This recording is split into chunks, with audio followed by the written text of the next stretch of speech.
evening, visitors. Welcome to the Australian War Memorial's Last Post ceremony. My name's Richard Cruz, and joining us today from the Royal Australian Air Force is Air Commodore David Steele. We warmly welcome the family of Flight Sergeant Frederick Keith Cornish, whose story will be told shortly. We're honoured to acknowledge Mr Leonard Thomas Snell, veteran of the Second World War and Rat of Tobruk.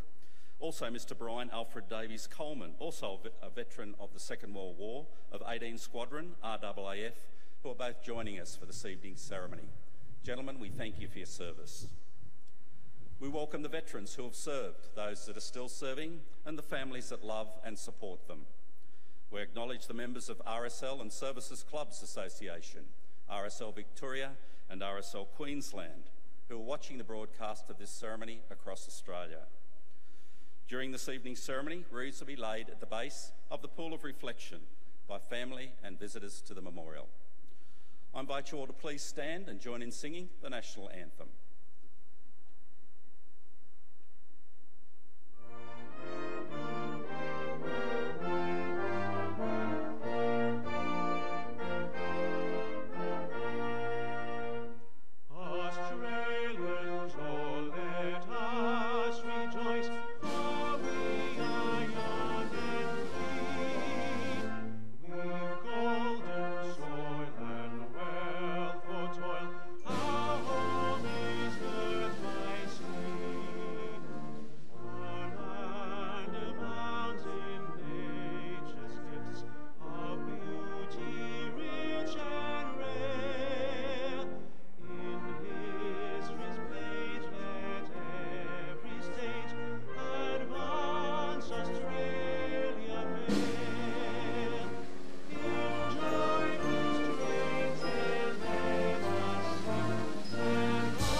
If you're able, please be seated.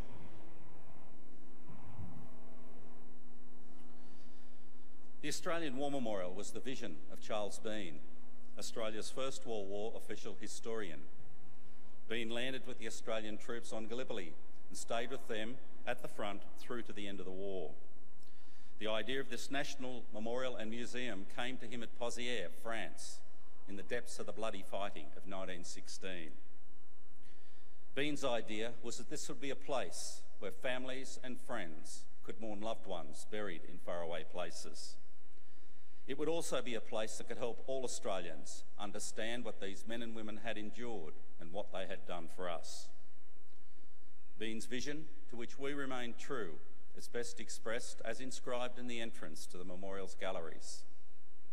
Here is their spirit, in the heart of the land they loved, and here we guard the record which they themselves made.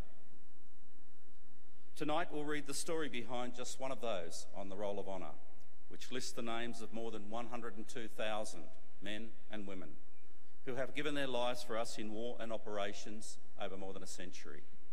But first we present a lament, Flowers of the Forest. Wreaths and floral tributes will now be laid at the base of the Pool of Reflection.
Today, we remember and pay tribute to Flight Sergeant Frederick Keith Cornish.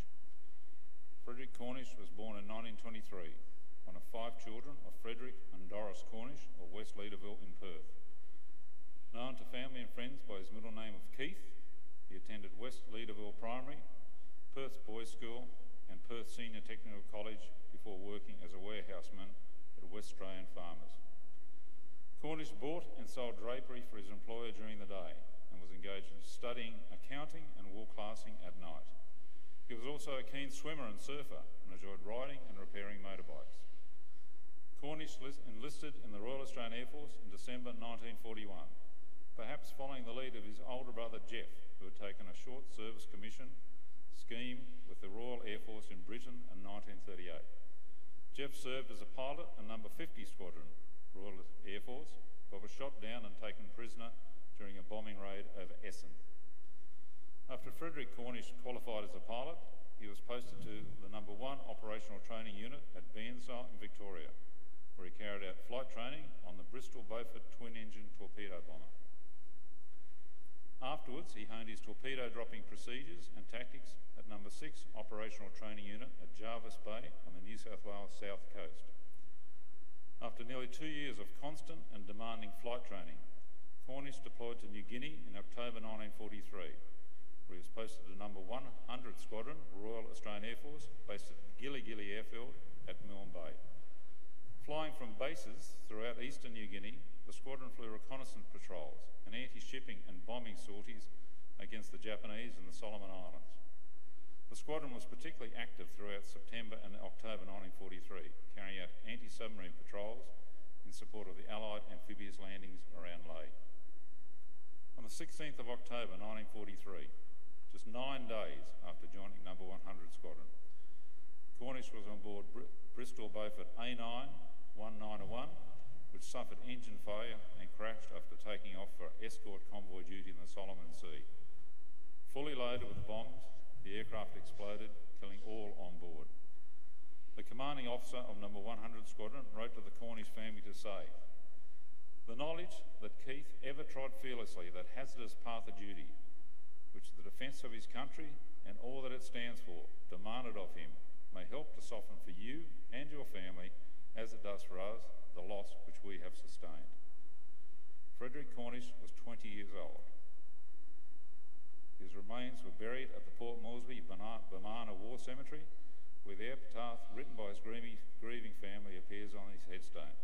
"Your cheery smile and noble sacrifice will never fade, Keith." Frederick Cornish is listed on the Roll of Honour on my left, amongst almost 40,000 Australians who died while serving in the Second World War. His photograph is displayed today beside the Pool of Reflection. This is but one of the many stories of service and sacrifice told here at the Australian War Memorial. We now remember Flight Sergeant Frederick Keith Cornish, who gave his life for us, for our freedoms, and in the hope of a better world.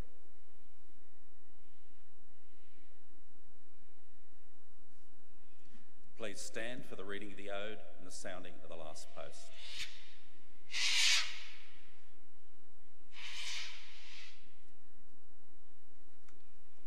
They shall not grow old, as we that are left grow old. Age shall not weary them, nor the years condemn. Going down of the sun, and in the morning, we will remember them. We will remember them.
lest we forget.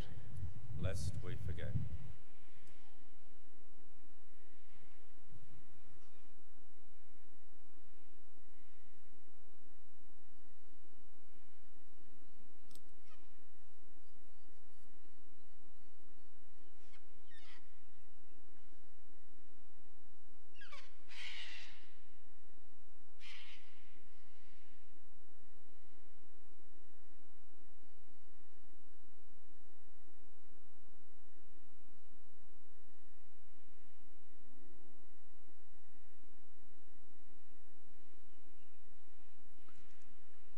We leave you this evening with the words of the memorial's founder, Charles Bean. Many a man lying out there at Poziere or in the low scrub at Gallipoli, with his poor, tired senses barely working through the fever of his brain, has thought in his last moments, well, it's over. But in Australia, they will be proud of this.